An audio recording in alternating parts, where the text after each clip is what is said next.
Hi everyone, welcome to another travel story. Last week we looked at what it felt like driving on the right-hand side for the first time in my life at the age of 43. And this week I'm going to continue with a driving story and tell you about a mistake I made that could have been very costly when I moved to New Zealand at the age of 30. And hopefully you will never make this mistake. It's a bit humorous to think about it in retrospect, but not what the consequences could have been. So I was born and raised in South Africa.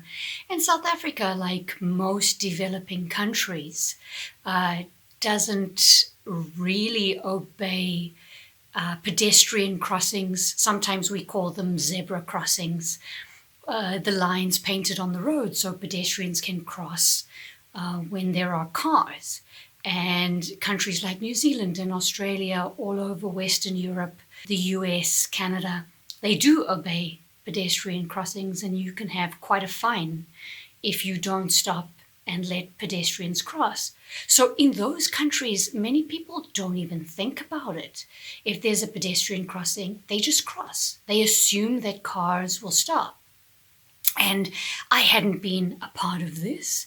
Pedestrian crossings were completely ignored when I left South Africa in 2003. I was with my partner at the time, and we were driving from Auckland down to Wellington. We'd borrowed a car from a friend of mine, and we were going through a sweet little town called Cambridge.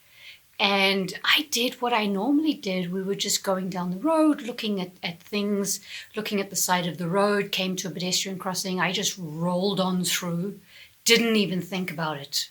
It wasn't even in my consciousness. But I noticed something out the corner of my eye, didn't know what it was, didn't think about it much, continued on. And many, many years later, for some reason, I was talking about something and I realized that what that movement was some poor, dear old woman on a motorized scooter quickly turning her wheel out of the way to stop from crossing because she realized that I wasn't going to stop. And I feel so bad for her. I'm so glad that she had the instincts I didn't have. So it's a driving story from my past. Hopefully none of you will ever make that mistake.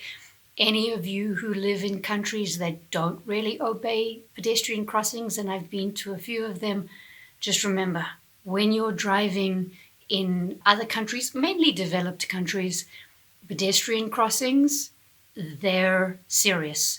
And you need to remember that if you're driving a car, you've got to make sure that no one's coming. I hope you enjoyed my near miss this week.